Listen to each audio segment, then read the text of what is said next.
खांड पाटोळी नावाचाच कसा झणझणीतपणा आहे, ठणठणीतपणा आहे आणि खाण्याला सुद्धा बढिया आहे.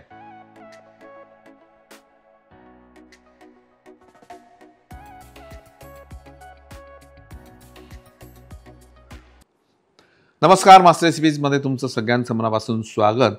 यामध्ये ना एक छान जुना पदार्थ आहे आणि त्याचं नाव आहे खांड पाटोळी. आता खांड पाटोळी म्हणजे पाटोळीचा रस्सा आपण केलेला आहे, पण खांड पाटोळी समथिंग डिफरंट, वेगळं आहे आणि इतकं छान लागतं की हे नाव घेतानाच माझ्या तोंडाला पाणी सुटलं आहे. चला सुरुवात करू. आणि त्यासाठी सगळ्यात आधी हे साधारण मी 1 वाटी बेसन घेतलं, त्याच्यामध्ये अर्धी वाटी कणिक, चवीनुसार मीठ, थोडी हळद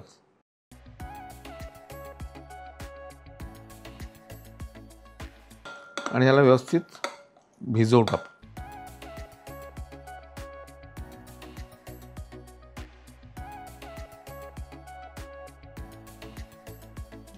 भिजवून एक 5 मिनिटं याला असंच ठेवू.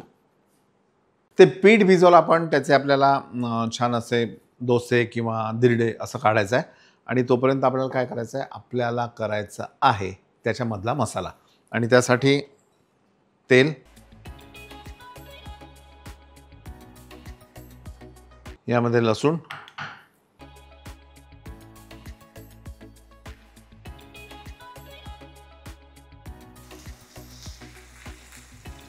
यामध्ये 1 चमचाभर खसखस, हळद, तिखट, धने पावडर आणि जिरे पावडर.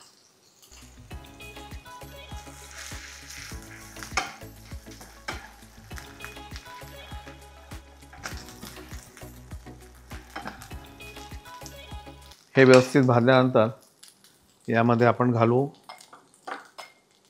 थोडं सुकं खोबरं, दाण्याचं कूट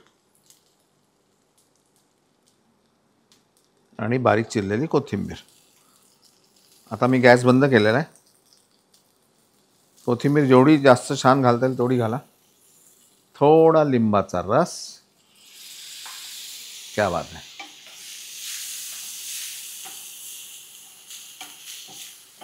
चवीनुसार मीठ.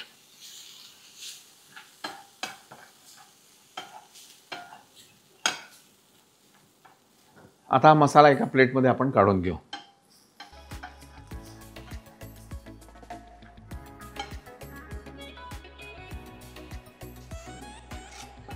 आणि आता आपल्याला ग्रेव्ही बनवायची. ग्रेव्ही एकदम सोपा, साधा, सरळ प्रकार आहे. म्हणजे तुम्हाला ग्रेव्ही म्हटल्याला वाटण बिटण असं काही नाही आहे, घाबरू नका.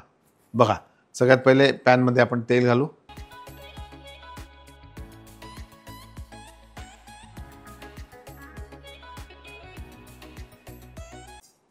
मोहरी,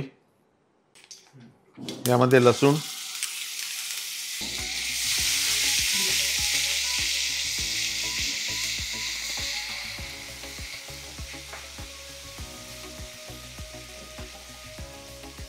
थोडी हिरव्या मिरचीची पेस्ट,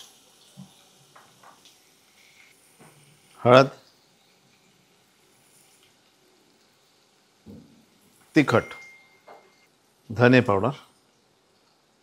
साधारण आता 5-6 लोक असतील त्या हिशोबाने आपण हे करतोय. म्हणजे 1 चमचा लसूण घेतला तर हे तिखट, हळद चवीनुसार, धने पावडर 2 चमचे, जिरे पावडर 1 चमचा, अशा पद्धतीने घ्यायचं. जिरे पावडर आणि हिंग. आणि यामध्येच आपण गरम मसाला घालणार, काळा मसाला आमचा विदर्भाचा. That's it.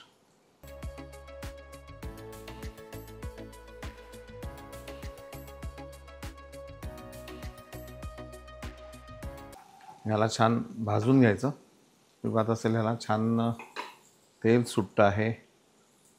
आल्याची पेस्ट,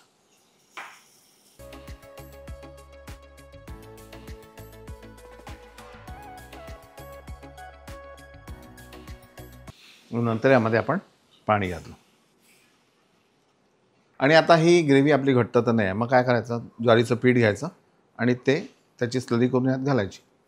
मस्त गुळगुळीत ग्रेव्ही होते. एक साधारण पाऊण चमचा मी पीठ घेतलं आहे, त्यामध्ये हे पाणी.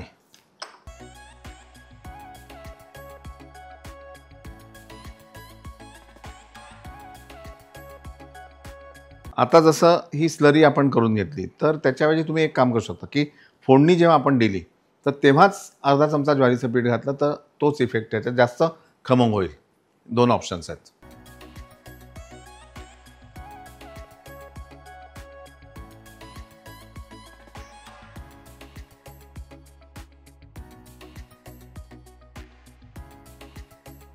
याला छान उकळी येऊ द्यायची. कोथिंबीर आणि चवीनुसार मीठ. मीठ सगळ्यात शेवटी घाला. नेहमी एक लक्षात ठेवा, कुठल्याही रस्स्याच्या भाज्या बनवताना एक टीप महत्त्वाची लक्षात घ्या की सगळं झाल्यानंतर म्हणजे मसाला भाजला, आपण त्याच्यात पाणी घातलं, रस्सा व्यवस्थित उकळला, त्याच्यानंतर केवढी क्वांटिटी राहते त्यानुसार मीठ घाला सगळ्यात शेवटी. ते मीठ परफेक्ट असेल. खांड पाटोडी तयार करताना आपल्याला तवा जो आहे तो व्यवस्थित तयार करून घेऊ आणि तेल टाकून ते छान पसरवून घ्या.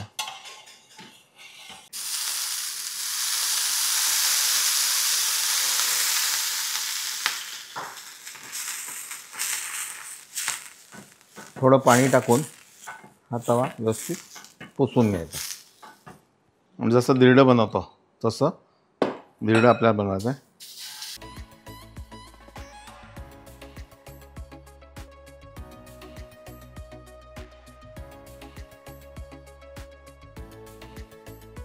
आणि त्यावर हा मसाला पसरवायचा.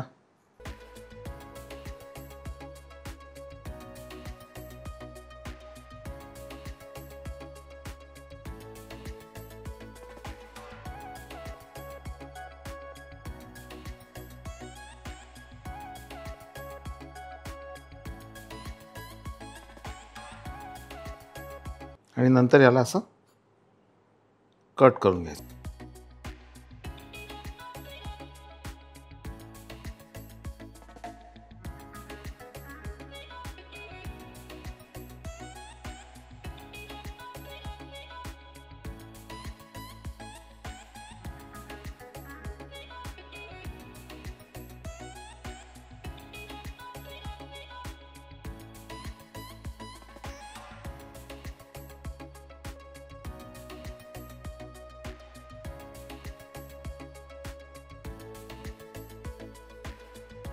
खांड पाटोळी नावाचाच कसा झणझणीतपणा आहे, ठणठणीतपणा आहे आणि खाण्याला सुद्धा बढिया आहे.